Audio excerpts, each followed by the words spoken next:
Selamat sore pemirsa Sumatera Utara, hari ini kembali hadir menjumpai Anda edisi Sabtu 19 Maret 2022 bersama saya Hafiz Eko Diantoro. Dan saya Ayu Alvinio Kori. Pemirsa, seperti biasa tim redaksi kami telah menyiapkan sejumlah informasi menarik seputar Sumatera Utara untuk Anda. Dan inilah Sumatera Utara hari ini selengkapnya.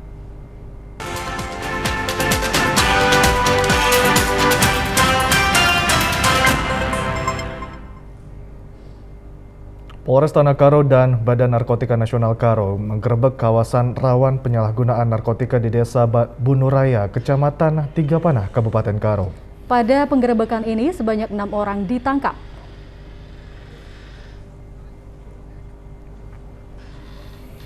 Polres Tanah Karo untuk memberantas narkoba melakukan operasi gerebek kawasan rawan peredaran narkoba di pedesaan yang bekerja sama dengan Badan Narkotika Nasional Kabupaten Karo dengan melakukan penggerebekan malam hari. Sasaran operasi kali ini di Desa Bunurai, Kecamatan Tigapanah, Kabupaten Karo dengan menggerebek salah satu warung yang dicurigai ada peredaran narkoba yang meresahkan masyarakat. Pada lokasi ini petugas melakukan penggeledahan terhadap seluruh pengunjung dan kemudian dilakukan tes urin. Kasat Narkoba Polres Tanah Karo AKP Hendri Lumban Tobing mengatakan dari hasil penggerebekan dan pemeriksaan tes urin ada 6 orang pengunjung positif sebagai pengguna narkotika jenis sabu dan ganja. Untuk pemeriksaan, ke-6 orang pengunjung ini lalu digiring ke Mapolres Tanah Karo guna proses lebih lanjut dan diserahkan kepada pihak BNN Kabupaten Karo untuk rehabilitasi. Hasil hari ini di kegiatan GKN ini kami mengamankan 6 orang dengan rincian 2 pria dan 4 wanita mengkonsumsi narkotika jenis sabu dan ganja. Kemudian terhadap mereka akan kami lakukan rehabilitasi medis di BNN Karo. Forkopimda Kabupaten Karo meninjau kawasan tanah longsor di Desa Gongsol, Kecamatan Merdeka, Kabupaten Karo. Peninjauan ini dilakukan untuk penanganan dan pemberian bantuan terhadap warga yang mengungsi. Pasca tanah longsor, Bupati Karo bersama Forum Komunikasi Pimpinan Daerah Kabupaten Karo meninjau kawasan tanah longsor. Penanganan warga korban longsor dan rumah warga korban tanah longsor perlu dilakukan. Sebanyak 5 unit rumah warga ditimpa tanah longsor di Desa Gongsol, Kecamatan Merdeka, Kabupaten Karo. Material longsor dan batu juga harus segera dibersihkan. Bupati Karo Kori Sriwati Sebayang menyatakan untuk sementara warga yang rumahnya terdampak tanah longsor dievakuasi ke Jambur atau Balai Adat Desa. Pendataan warga juga dilakukan untuk bantuan korban yang dievakuasi. Alat berat dikerahkan untuk mengevakuasi material tanah berlumpur dan batu yang menimpa rumah warga.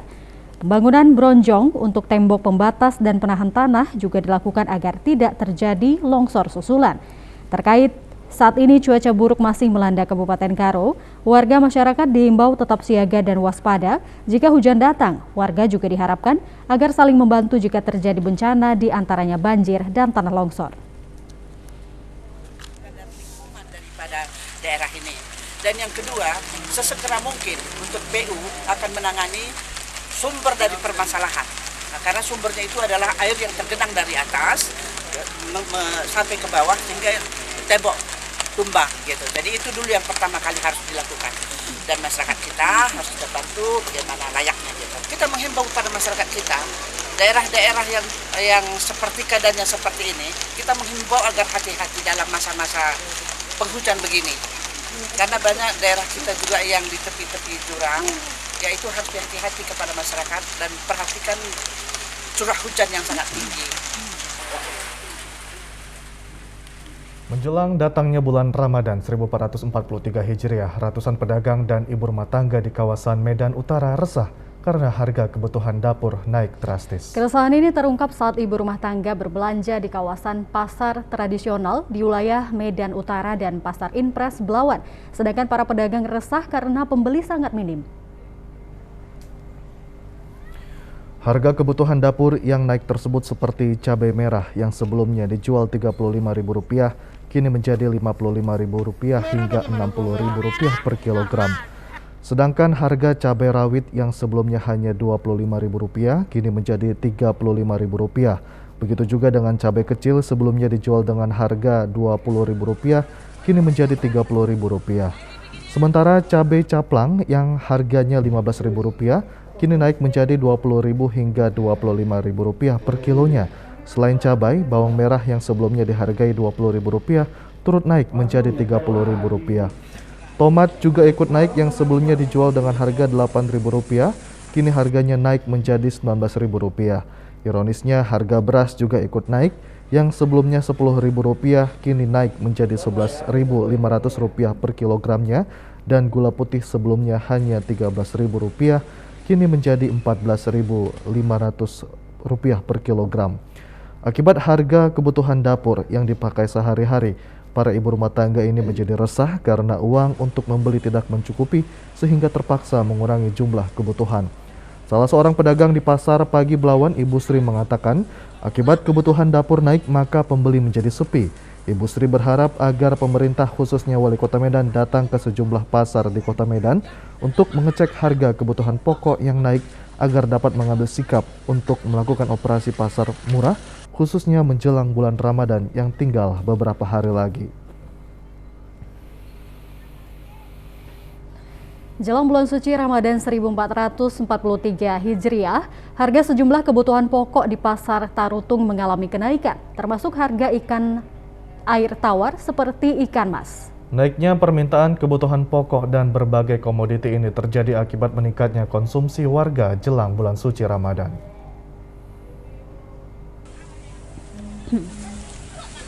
Di pasar tradisional, akhir-akhir ini di Tarutung kenaikan harga beberapa kebutuhan pokok, diantaranya cabai merah senilai Rp60.000 per kilogram. Kenaikan harga ini terjadi akibat meningkatnya permintaan konsumen karena pasokan banyak dialihkan ke berbagai daerah lain. Di pasar Tarutung, harga bahan pokok lainnya diantaranya beras, gula, sayur, dan buah, serta bahan pokok lainnya juga masih relatif stabil. Terjadinya peningkatan kebutuhan pokok diantaranya ikan mas dan bahan pokok lainnya, termasuk daging, diprediksi akan naik harganya pada hari-hari besar keagamaan, diantaranya menjelang bulan suci Ramadan. Demikian halnya harga ikan tawar, diantaranya ikan mas juga mengalami kenaikan harga. Menurut pedagang ikan mas Yohana Tampu Bolon, di Pasar Tarutung harga ikan mas naik karena pakan ikan harganya juga naik, sehingga harga ikan mas, ikan mujair yang banyak dikonsumsi warga juga naik harganya. Dan harga ikan yang Ibu jual gimana, Bu? Kenaikan harga modal ikan sama hasil penjualannya juga berdampak sama masyarakat. Ya, Bu. Biasanya membeli 2 kilo jadi 1 kilo. Itu juga nggak bisa kita protes sama toko yang membagi ikan sama kita karena alasan mereka pelet naik. Oh, jadi ada juga kenaikan harga ikan ini, ya? Ada, pasti. Jadi pasokan ikan Ibu dari mana, Bu? Pasokan ikan kita dari daerah Toba. Oke. Pemerintah memutuskan harga eceran tertinggi minyak goreng Rp14.000 per liter dicabut dan harganya disesuaikan dengan mekanisme pasar. Dengan adanya kebijakan ini mengakibatkan harga minyak goreng kemasan di pasar tradisional Balige senilai Rp20.000 hingga Rp25.000 setiap liter dan harga minyak goreng curah menjadi Rp20.000 setiap liternya. Saat ini harga minyak goreng kemasan akan dilepas sesuai dengan mekanisme pasar atau tidak lagi berdasarkan harga eceran tertinggi sebelumnya, yaitu senilai Rp14.000 setiap liter. Salah seorang pedagang sembako Amon Simanungkalit mengatakan, minyak goreng saat ini di pasar tradisional Balige masih tersedia. Namun harganya mengalami kenaikan dari harga Rp14.000 hingga Rp15.000 setiap liter menjadi Rp20.000 setiap liter. Pendistribusian minyak goreng dan dari distributor saat ini masih lancar, tetapi masih dibatasi dengan memberikan hanya beberapa karton untuk dijual. Dengan harga minyak goreng kemasan yang mencapai Rp24.000 hingga Rp25.000 setiap kilogram, pembeli sangat sepi. Situasinya barangnya ada, tapi harga langsung naik ya. Dengan kisaran harga Rp24.000 per liter minyak kemasan. Jadi kalau minyak curah, sementara dia harganya 20 per kilo. Dan kemungkinan kalau habis stok kita belanja lagi, itu untuk khusus minyak curah ada kenaikannya lagi. Tapi kalau untuk minyak kemasan yang 1 liter yang di bawah premium punya, ya sekitar tetap harganya sekitar Rp24.000. PLT Kadis Perdagangan Perindustrian dan Koperasi Usaha Kecil dan Menengah Salomo Simanjuntak mengatakan pada akhir bulan Desember 2021 hingga bulan Januari 2022 harga minyak goreng kemasan sederhana dan kemasan premium masih Rp14.000 hingga Rp16.000 setiap liter. Harga minyak untuk kemasan sederhana dan kemasan premium itu ditentukan oleh mekanisme pasar. Produsen diperintahkan untuk mendistribusikan minyak ke pasaran. Yang diatur dalam Permendak itu dan juga di Surat Edaran Menteri Perdagangan nomor 9 dan Permendak nomor 11 tahun 2022 hanyalah harga minyak curah. Pemirsa, jelang bulan suci Ramadan 1443 Hijriah, harga kebutuhan bahan pokok di Kota Tebing Tinggi mengalami kenaikan 50 hingga 70% di pasar-pasar tradisional. Kenaikan yang sangat signifikan terjadi pada cabai merah dari Rp30.000 menjadi Rp60.000 setiap kilogramnya. Kenaikan harga kebutuhan sehari-hari misalnya terjadi di pasar tradisional Pasar Gambir, Kecamatan Tebing Tinggi, Kota Tebing Tinggi.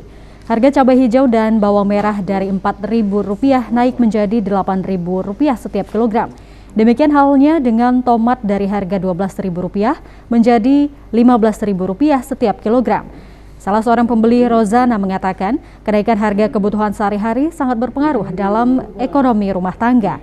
Ia mengatakan biasanya belanja dengan Rp50.000 sudah cukup, tetapi terjadi kenaikan harga ini harus mengeluarkan uang lebih banyak. Ia berharap agar instansi terkait berupaya menstabilkan harga kebutuhan sehari-hari, terutama jelang bulan Ramadan. Dengan naiknya harga sembako ini? Kenapa Pak? Pikirkannya semua. Membagi uangnya itu gimana? Apalagi untuk jualan. Harga jualan sarapan tak bisa naik ya kan? Barang-barang semua naik. Ya. Apa yang naik tadi Bu? Cabai, bawang, tomat naik, sayuran semua naik. Ya, kalau bisa harganya seimbang biasa. Normal itu aja. Sementara itu, menurut salah seorang pedagang, Fardi, kenaikan harga bahan kebutuhan sehari-hari mulai dari bawang merah, cabai rawit, dan sayur mayur juga mengalami kenaikan akibat cuaca buruk karena petani tidak dapat panen. Naiknya harga kebutuhan sehari-hari ini berpengaruh besar terhadap omset pendapatan pedagang hingga 50%. Ini ada nggak dampaknya untuk menjelang bulan suci Ramadan ini Bang, naik harga ini? Lagi kayaknya. Bakal naik kan? Cuaca banget kan. Cuaca kayak gini mau naik lagi. Hujan di gunung Bang, barang langka. Iya, orang itu nggak mau panen gitu Bang. Kalau omset penjualan Bang, untuk saat ini gimana Bang? Kayak saat ini apa? Turun Bang? Turun lah Bang. Ada berapa persen Bang? Separuh lah Bang. Pemirsa, beragam informasi aktual lainnya akan kami hadirkan sesaat lagi. Tetaplah bersama Sumatera Utara hari ini.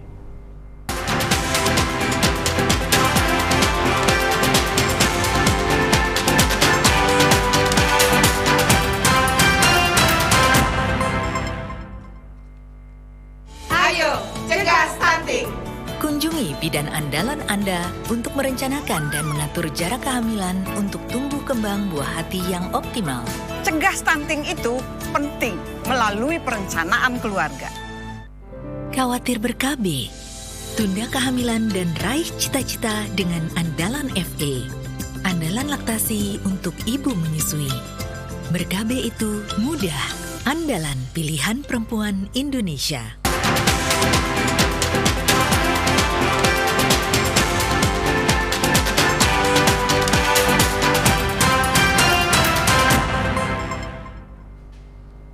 Pemirsa, Universitas Islam Sumatera Utara UISU memperingati Isra Mi'raj Nabi Muhammad SAW 1443 Hijriah secara hybrid di tengah pandemi COVID-19 di Kota Medan. Peringatan Isra Mi'raj menjadi momentum UISU bersama Sivitas Akademika untuk bergerak bersinergi mewujudkan sebagai perguruan tinggi unggul dan bermartabat. Peringatan Isra Mi'raj 1443 Hijriah Universitas Islam Sumatera Utara menerapkan protokol kesehatan, mengambil tema melalui perintah sholat kita bangun persatuan umat menuju UISU unggul dan bermartabat. Dihadiri Rektor UISU Yanhar Jamaluddin, Ketua Umum Pengurus Yayasan UISU Profesor Ismet Daniel Nasution, dan Ketua Pembina Yayasan UISU Tengku Hamdi Osman Delikan. Ketua Panitia Peringatan Isra Miraj UISU Ikrom Helmi Nasution mengatakan, selama kegiatan berlangsung, kepada peserta diikuti oleh lingkungan kampus UISU secara hybrid dan diberikan sertifikat. Dan bagi perguruan tinggi, di setiap kegiatan-kegiatan yang dilaksanakan, khususnya untuk staf pengajar lah ya, ini memang sangat diperlukan kegiatan-kegiatan itu dengan adanya kuliah-kuliah umum, baik kegiatan yang sifatnya untuk keagamaan maupun juga untuk kegiatan-kegiatan akademik itu sendiri. Jadi dalam hal ini panitia Isra Mi'raj keluarga besar UISU telah mempersiapkan sertifikat baik yang mengikuti kegiatan ini secara daring maupun juga luring. Dua pemateri kuliah umum peringatan Isra Mi'raj UISU disampaikan oleh Ustazah Aufah Yumus secara luring dan Ustadz Nurholis secara daring.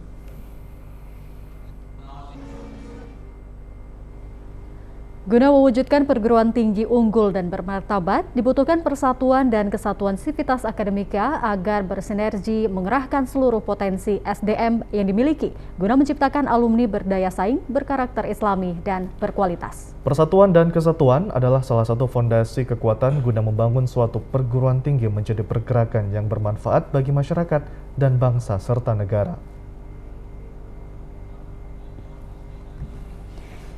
Dengan berikhtiar membangun semangat persatuan dan kesatuan di Perguruan Tinggi Universitas Islam Sumatera Utara UISU untuk bersama bersinergi menjadikan kampus yang unggul dan bermartabat. Rektor Universitas Islam Sumatera Utara Yanhar Jamaluddin mengatakan, persatuan dan kesatuan adalah hal yang utama untuk menjadikan Perguruan Tinggi UISU unggul, sehingga seluruh potensi SDM yang dimiliki harus menjadi satu tindakan dan satu tujuan. Dengan menjadikan diri sendiri sebagai pelopor untuk membangun persatuan dan kesatuan, untuk meraih ketenangan dan kenyamanan pada lingkungan kerja, akan tercapai perguruan tinggi yang unggul.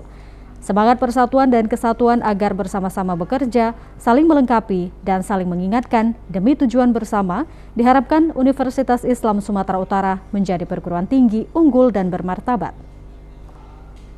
Yang kita capai adalah UISU unggul. Dan ini menjadi cita-cita kita ke depan. Karenanya salah satu strategi dalam upaya mencapai UISU unggul itu adalah pentingnya persatuan dan kesatuan di seluruh level pimpinan, pegawai, dan dosen. Karena dengan potensi persatuan dan kesatuan ini kita yakin ya percepatan-percepatan program bisa kita kerjakan. Percepatan-percepatan strategi bisa kita kerjakan. Namun kalau kita tidak mampu bersatu ya UISU unggul yang kita cita-citakan hanya sebagai impian saja dan kita tidak mau itu. Karenanya kita harus berpacu sekarang untuk mengejar ketertinggalan kita dengan perguruan tinggi lain. Dengan semangat persatuan dan kesatuan, seluruh komponen sivitas akademika UISU menjadi bangkit untuk maju dalam mewujudkan perguruan tinggi yang unggul. Harapkan kita mengambil hikmah daripada peristiwa Isra Mi'raj tersebut. Dan salah satunya melalui sholat kita juga mengambil hikmah pentingnya persatuan dan kesatuan sehingga merupakan satu gerak langkah yang sama seluruh komponen keluarga besar Universitas Islam Sumatera Utara menuju UISU unggul dan bermartabat. Tercapainya perguruan tinggi meraih predikat unggul diharapkan mampu melahirkan alumni berkualitas, bermanfaat bagi masyarakat, serta siap mengabdi kepada bangsa dan negara. Sementara itu pemirsa, sejumlah SMK semakin mengintensifkan bimbingan terhadap siswa dalam menghadapi uji kompetensi kejuruan bulan April 2022. Di SMK Negeri 9 Medan misalnya, bimbingan ujian untuk semua jurusan telah dilaksanakan dengan prokes COVID-19 secara ketat. SMK Negeri 9 Medan tahun ini akan mengikut sertakan siswa sebanyak 668 siswa untuk mengikuti ujian sekolah US kelas 12 yang akan dilaksanakan pada akhir bulan April 2022 mendatang. Di sekolah yang berada di Jalan Patriot, Kecamatan Medan Sunggal ini, ujian sekolah diikuti oleh siswa dari 6 jurusan. Akan tetapi sebelum mengikuti ujian sekolah sebagai ujian terakhir yang diikuti siswa sebelumnya, dilaksanakan berbagai bentuk ujian. Ujian yang pertama diikuti para siswa adalah ujian semester genap yang akan dilaksanakan pada awal bulan April 2022 mendatang. Sementara ujian tahap kedua adalah ujian kompetensi kejuruan UKK yang akan dilaksanakan pada pertengahan bulan April 2022 mendatang dan setiap sesi hanya 20 orang dengan prokes ketat. Sedangkan ujian sekolah sebagai ujian terakhir yang diikuti siswa akan dilaksanakan pada akhir bulan April 2022 mendatang. Wakil Kepala Sekolah Bidang Kurikulum SMK Negeri 9 Medan, Novelman Manurung mengatakan, materi ujian untuk sebanyak 15 mata pelajaran yang akan diujikan sama dengan tahun sebelumnya, yaitu yang dibuat oleh Kemenristek-Dikti dengan Dinas Pendidikan Sumatera Utara. Meski demikian, materi ujian yang berdasarkan kurikulum ke-13 ini sebelum ujian dilaksanakan akan diteliti lebih dahulu oleh para guru bidang studi untuk memilih materi ujian yang sudah dipelajari siswa di sekolah. Sementara teknis pelaksanaan ujian sekolah juga sama dengan tahun sebelumnya secara daring menggunakan Android siswa. Untuk siswa yang tidak memiliki Android disediakan media oleh sekolah seperti tahun-tahun sebelumnya. Teknis atau model pelaksanaan ujian yang dilakukan di sekolah ini membuat siswa langsung dapat mengetahui nilai yang diperoleh pada mata pelajaran yang diujikan, di mana soal-soal ujian sekolah semuanya bentuk pilihan berganda. Persiapan di SMK Negeri 9 Medan ini sudah kita buat secara matang, terdiri dari 3 tahap. Pertama, tahap persiapan untuk ujian semester genap, dan yang kedua untuk tahap ujian kompetensi kejuruan, dan yang ketiga itu nanti ujian sekolah. Nah, ini proses daripada persiapannya, kita akan menyiapkan yang namanya sistem secara daring. Nah, jadi untuk ujian kompetensi kejuruan atau UKK itu kita lakukan secara tatap muka. Untuk ujian semester genap dan ujian sekolah itu kita lakukan secara online. Dengan siswa menggunakan Android ataupun laptop ataupun PC.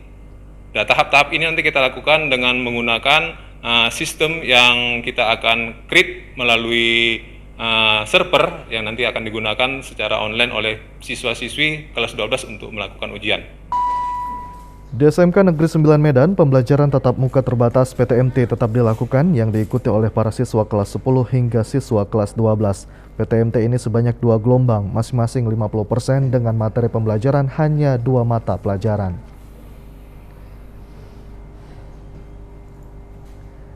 Kita beralih ke informasi lain, pemirsa. Konsulat Jenderal India Kota Medan merayakan Festival Holi di Konsulat India Jalan Uskup Agung Kota Medan kemarin malam. Festival Holi atau Festival Warna menandakan awal masuknya musim semi. Mengawali Festival Holi yang dilangsungkan di Konjen India di Medan, setiap tamu diberikan warna sebagai lambang Holi, baik perempuan dan laki-laki. Untuk menyemarakkan Festival Holi, turut disajikan lagu dan tarian dari India. Seluruh tamu yang hadir sangat menikmati Festival Holi yang dilakukan. Konsulat Jenderal India di Medan, Subham Singh, mengatakan Festival Holi adalah salah satu perayaan besar bagi warga India yang dilakukan setiap tahun, dan melalui perayaan Holi ini merupakan momentum untuk mempererat kebersamaan dan tali persaudaraan. Bagi warga India, Festival Warna ini dilakukan mengingat setiap warna mengandung makna, sehingga diyakini Festival Holi membawa sukacita dan kesuburan serta kebahagiaan.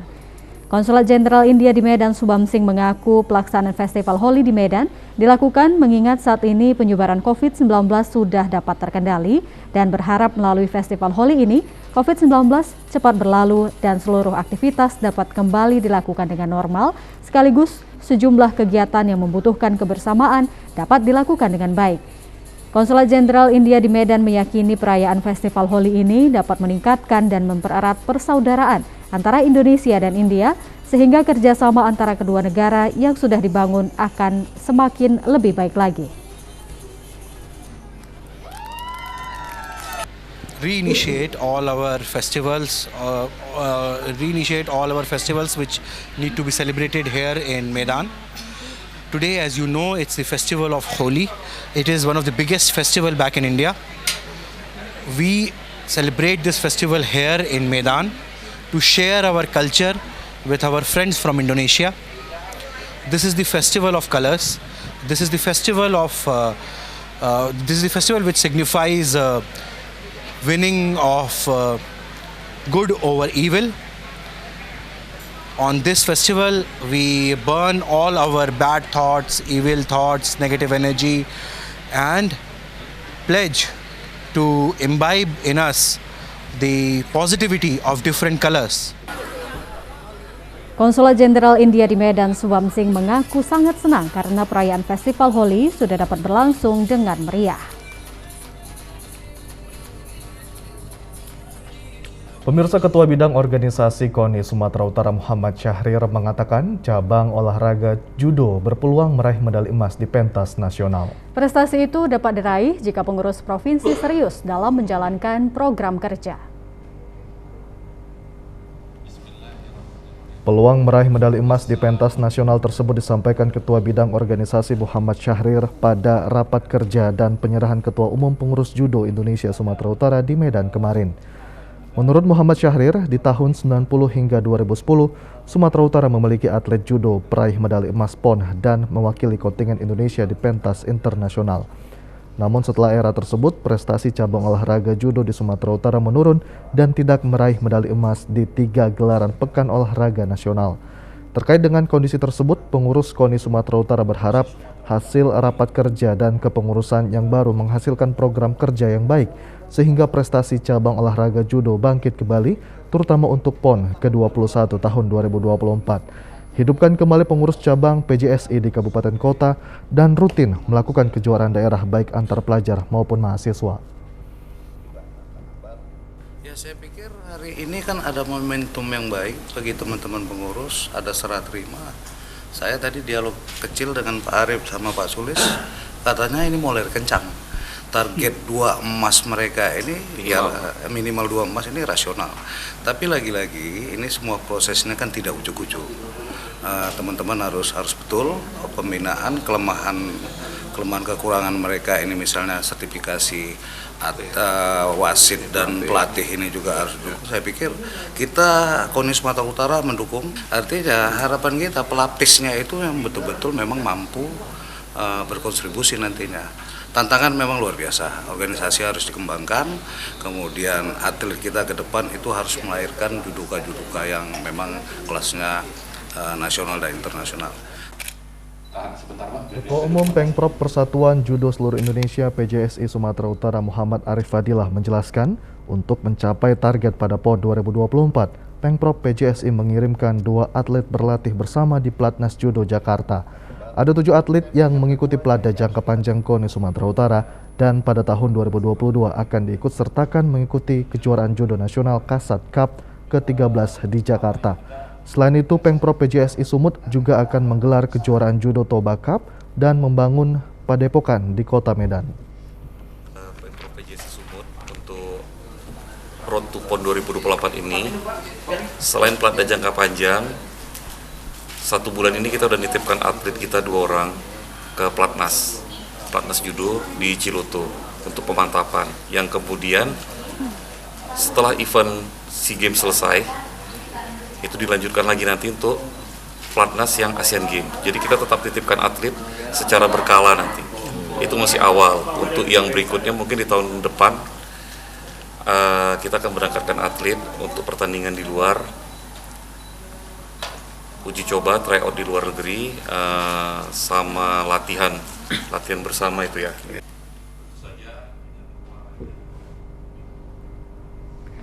Pemirsa, informasi menarik lainnya dapat Anda ikuti setelah yang berikut ini. Sumatera Utara hari ini akan segera kembali.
Pemirsa, Kapolda Sumatera Utara dan Pangdam 1 Bukit Barisan meninjau vaksinasi dan memberikan sembako kepada warga yang mengikuti vaksinasi. Sebanyak 7.000 vaksin disediakan untuk vaksinasi dosis kedua dan ketiga dengan sasaran warga lansia, anak-anak, dan masyarakat umum yang dilayani 20 tim vaksinator. Kapolda Sumatera Utara Irjen Pol Pancaputra Simanjuntak dan Pangdam 1 Bukit Barisan Maijen TNI Ahmad Daniel Herdin meninjau vaksinasi di Kabupaten Mandailing Natal. Peninjauan ini untuk melihat percepatan dan target vaksinasi sebelum memasuki bulan suci Ramadan. Vaksinasi telah mencapai 70% untuk dosis kedua. Sebanyak 7.000 vaksin disediakan untuk vaksinasi dosis kedua dan ketiga untuk lansia, anak-anak, dan warga masyarakat umum. Vaksinasi dilakukan pada 2 tempat, dilayani 20 tim vaksinator, terdiri atas Polri, TNI, Dinas Kesehatan, dan relawan. Vaksinasi massal ini disambut antusias warga. Kapolda Sumatera Utara dan Pangdam 1 Bukit Barisan juga menyerahkan bantuan berupa beras, minyak goreng, gula, dan mie instan kepada warga yang ikut vaksinasi. Selain itu juga diberikan piagam penghargaan sebagai apresiasi kepada puskesmas yang sudah mencapai target. Pangdam akan roadshow terus bersama Pak Ketua MUI, Bapak Ketua MUI untuk mendorong daerah-daerah yang capaian vaksinasinya khusus kedua. Semua daerah kita ini sudah bagus vaksinasi dosis pertamanya. Dan dosis kedua yang tadi saya sampaikan tidak jelek, tapi kita harus capai 50, sekarang ini rata-rata 60%. Harus ditambah 10 digit atau 8 digit atau 7 digit, 5 digit untuk mencapai 70%. Kapolda Sumut dan Pangdam 1 Bukit Barisan juga mengikuti Zoom meeting bersama Kapolri. Kapolda Sumut melaporkan vaksinasi di Sumut untuk dosis 1 sudah 93% dan dosis kedua 73%, serta dosis ketiga 8% lebih. Aparat Polsek Balige melaksanakan patroli untuk menghimbau Kamtibmas dan penegakan disiplin protokol kesehatan guna memberikan rasa aman kepada masyarakat sekaligus menciptakan situasi yang aman dan kondusif pada wilayah Polsek Balige. Ya, himbauan kepada masyarakat agar selalu mematuhi protokol kesehatan ini dilaksanakan di sekitar bundaran dan pasar tradisional Balige. Sejumlah himbauan disampaikan kepada masyarakat agar menerapkan protokol kesehatan dan selalu waspada karena penyebaran COVID-19 di Kabupaten Toba saat ini meningkat.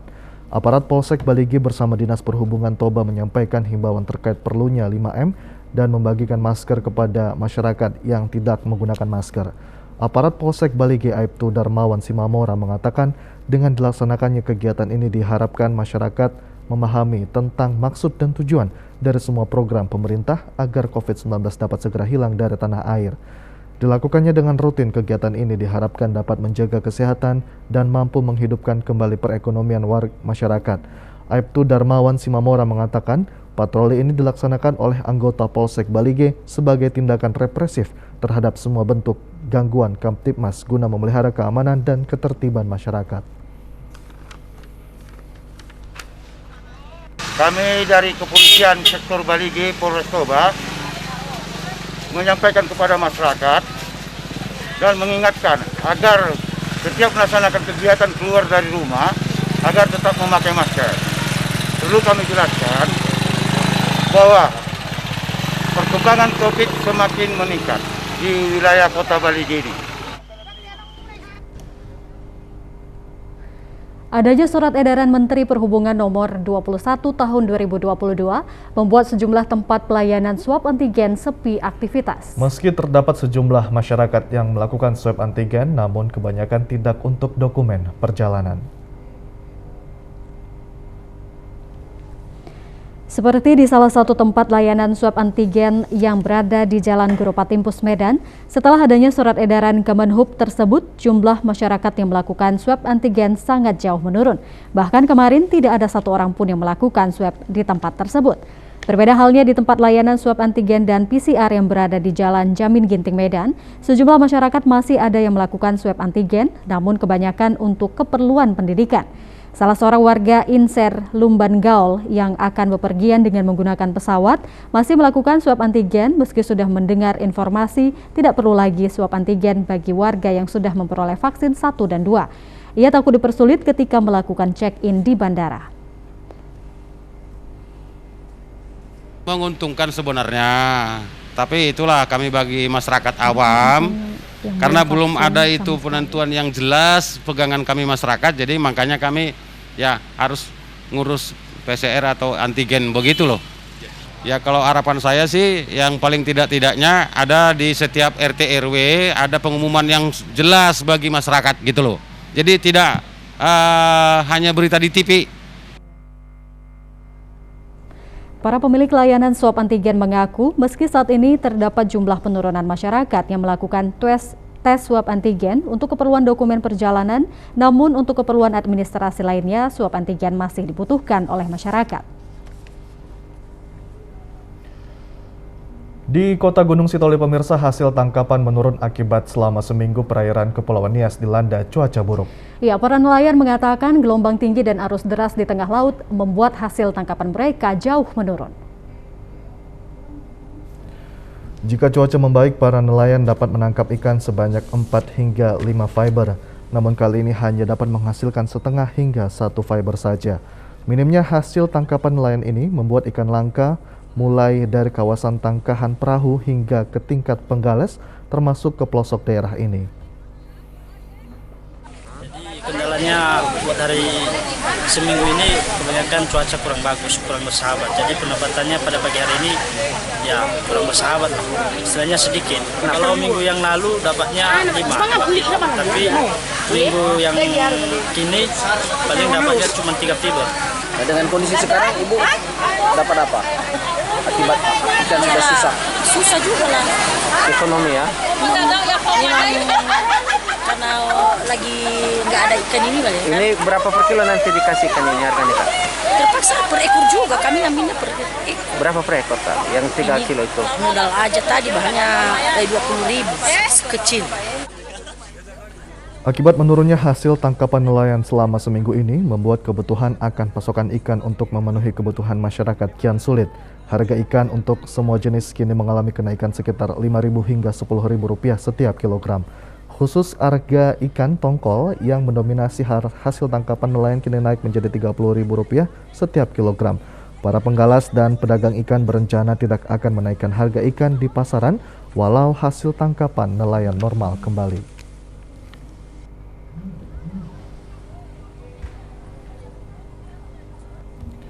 Pemirsa, beragam informasi menarik lainnya akan kami hadirkan sesaat lagi. Tetaplah bersama Sumatera Utara hari ini.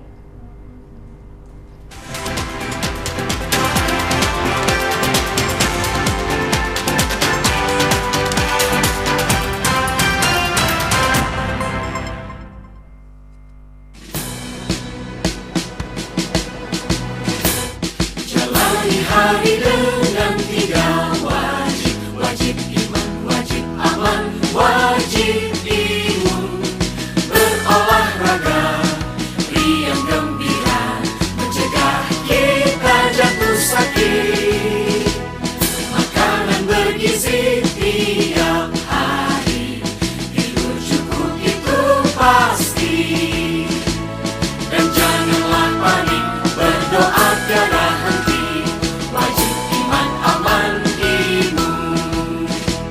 Pakailah maskermu, jagalah jarakmu, cuci tanganmu selalu. Kita raih bahagia dengan iman, aman, imun, badan sehat, bangsa kuat. Kita raih bahagia dengan iman, aman, imun, badan sehat, bangsa kuat.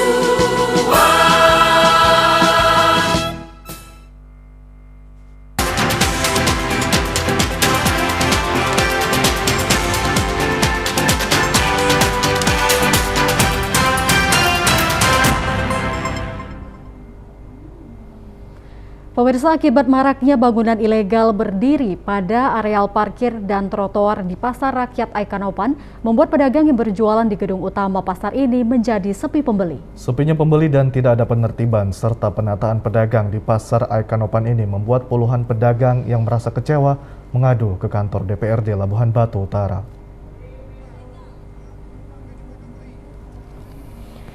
Terkait tidak adanya penataan dan penertiban pedagang di Pasar Aikanopan oleh Dinas Perdagangan Kabupaten Labuhan Batu Utara membuat suasana pasar rakyat ini menjadi semrawut.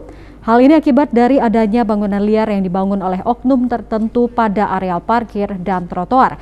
Akibatnya, gedung pasar utama sepi pembeli. Ironisnya lagi, ratusan kios di gedung utama yang dibangun sejak tahun 2017 hingga 2021 bersumber dari dana APBN tidak berfungsi dan terbengkalai. Buruknya penataan di pasar rakyat Aikanopan ini berpengaruh lagi dengan banyaknya drainase yang tumpat sehingga pasar ini menjadi becek dan kotor. Salah seorang pedagang, Rahmat Simanjuntak, mengatakan meskipun sudah beberapa kali pedagang mengadu ke Dinas Perdagangan, hingga saat ini tidak ada tanggapan dari instansi terkait. Pedagang dengan perasaan kecewa mengadu ke kantor DPRD Labuhan Batu Utara karena walau sudah diundang Komisi B saat diadakan rapat dengar pendapat, justru Kepala Dinas dan pejabat Dinas Perdagangan setempat tidak hadir pada rapat ini. Berharap untuk Bapak Kepala Dinas Pasar untuk menertibkan para pedagang yang berkeliaran yang ada di jalan-jalan sehingga mengganggu untuk para berbelanja dan begitu juga mengganggu lalu lintas di Pasar Aikanopan. Sementara itu, Ketua Komisi B DPRD Labuhan Batu Utara menyatakan meski saat rapat dengar pendapat pejabat walaupun staf Dinas Perdagangan tidak hadir, pihaknya akan melaporkan ke Korbit dan Ketua DPRD Labuhan Batu Utara agar dimusyawarahkan.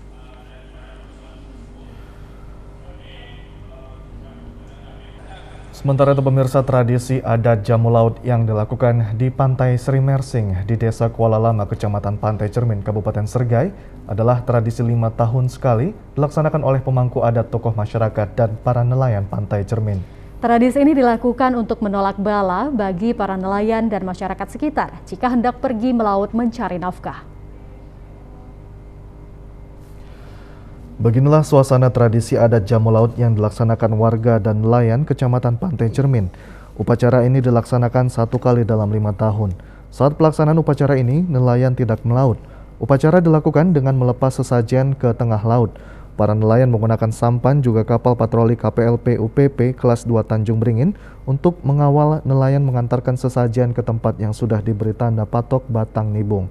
Sebelum melepaskan sesajen, tokoh masyarakat dan tokoh adat suku Melayu mengundang aparat pemerintah yang di daerah ini, yaitu Wakil Bupati Sergai, Adlin Tambunan.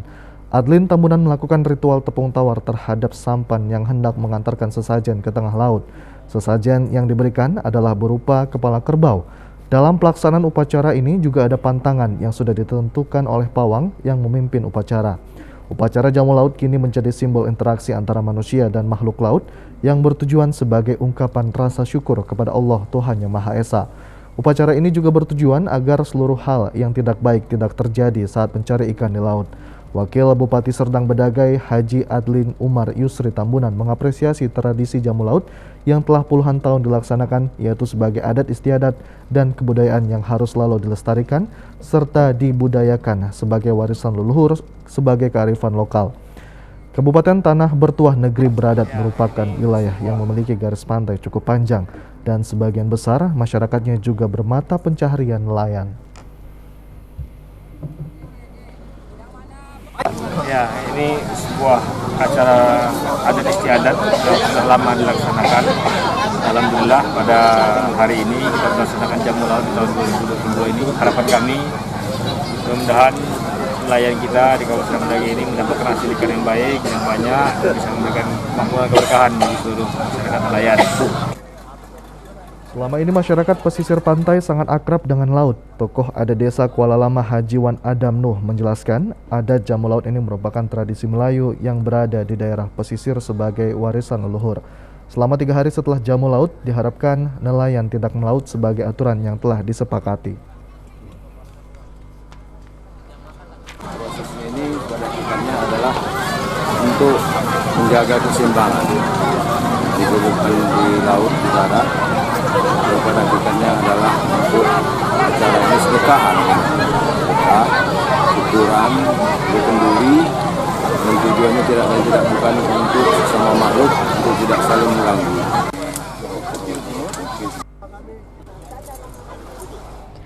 Sampah kerap menjadi persoalan di kota besar. Sehingga pemerintah diharapkan harus melakukan berbagai terobosan dengan membangun sistem yang lebih baik. Guna membangun sistem yang telah dibuat terkait permasalahan sampah, maka peran serta masyarakat menjadi hal yang sangat penting di dalam mendukung sistem yang ada.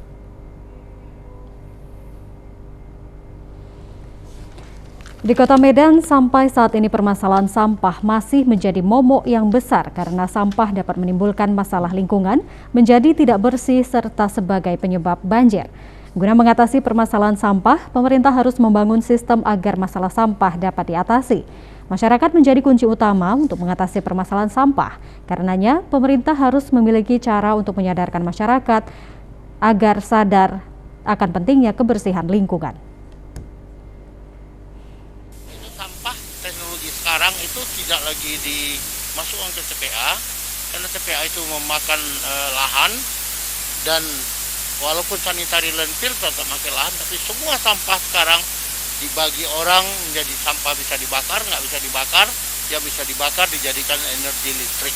Itu teknologi, dan untuk itu kita sudah ada aturan atau sudah ada yang bisa kita ikuti. Bagaimana cara mengolah sampah sehingga menjadi listrik, itu sudah ada. Masyarakat itu harus jadi elemen dari sistem yang baik, mendukung sistem. Jadi jangan anti terhadap sistem atau merusak terhadap sistem, tapi membantu agar semua sistem itu lancar, karena hasilnya akan kepada kita.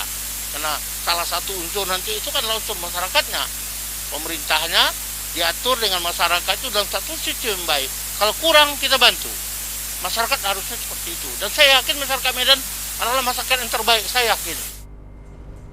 Salah seorang pegiat lingkungan di Kota Medan, Sri Dewi F. Nata Diningrat, mengakui masalah sampah dapat diatasi, mulai dari lingkungan terkecil, yaitu rumah tangga.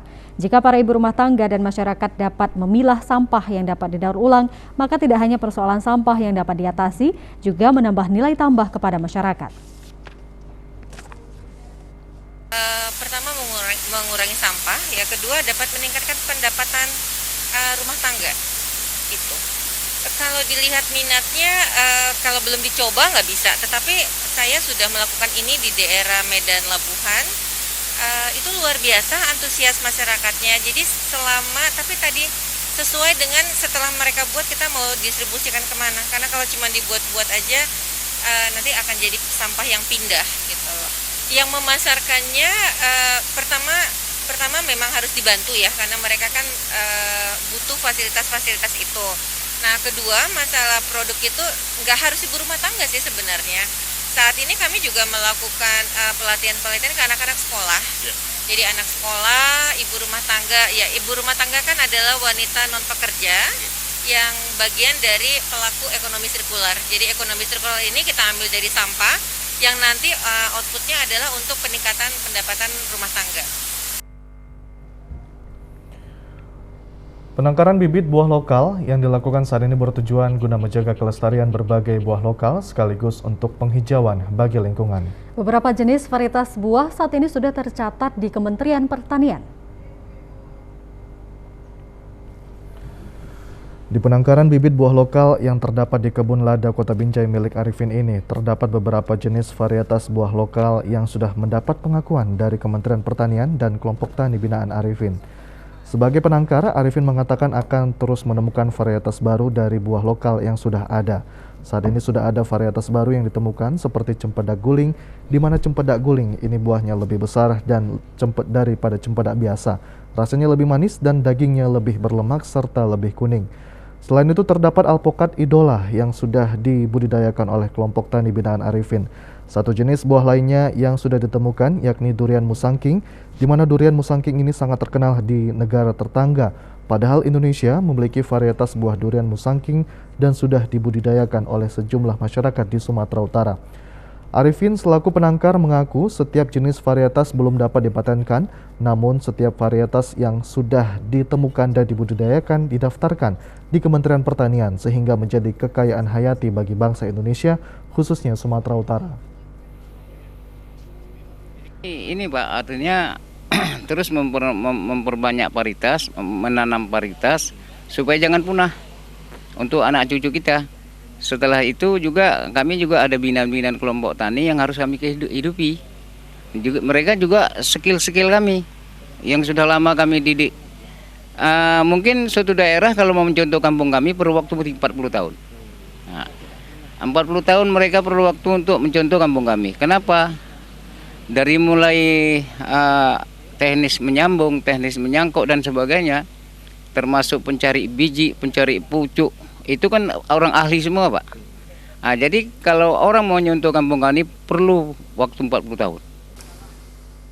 Kepala Dinas Lingkungan Hidup Provinsi Sumatera Utara Tengku Amri mengapresiasi penangkaran bibit buah milik Arifin yang ada di Kebun Lada Kota Binjai karena dikelola secara swadaya dengan tujuan melestarikan keanekaragaman hayati yang ada di Indonesia. Kadis Lingkungan Hidup Prof. Su berharap melalui food estate yang diprogramkan pemerintah saat ini, kedepannya juga dapat melakukan budidaya buah-buahan lokal yang ada di Sumatera Utara. Yang di daerah asalnya pun durian ini sudah hampir tak ada, dan tak ada lah, di beberapa daerah sudah tak ada. Tapi ada di sini. Tapi bagaimana kita mampu mempublikasikan ini ya, bagaimana kita bisa menjual ini ke dunia internasional, saya pikir ini harus peran pemerintah ya. Ini saya berharap sekali programnya pemerintah food estate ini bisa juga mengangkat durian, termasuk cempedak guling yang sudah ditandatangani oleh Menteri Pertanian sebagai produk unggulan pertanian nasional. Yang pasti kita ini mulai sudah kita menggagas bagaimana apa-apa yang sudah ada di Nusantara ini tetap ada di Nusantara ini sebagai satu kekayaan Indonesia yang luar biasa yang bisa mengundang wisata dan sebagainya, investor dan sebagainya. Saya pikir program namanya ketahanan pangan ini harus menyentuh ini dan harus mengangkat ini sebagai salah satu produk unggulan yang kita kembangkan gitu ya. Saya pikir itu. Informasi tadi sekaligus menutup perjumpaan kita pada sore hari ini. Kami terus mengimbau kepada Anda pemirsa untuk tetap menerapkan protokol kesehatan dengan ketat dengan memakai masker, menjaga jarak, dan selalu mencuci tangan di air mengalir dengan menggunakan sabun. Saya Hafiz Eko Diantoro. Dan saya Ayu Alvinia Kori. Indonesia pulih karena aku. Indonesia pulih karena kamu. Indonesia pulih karena kita. Terima kasih, selamat sore dan sampai jumpa.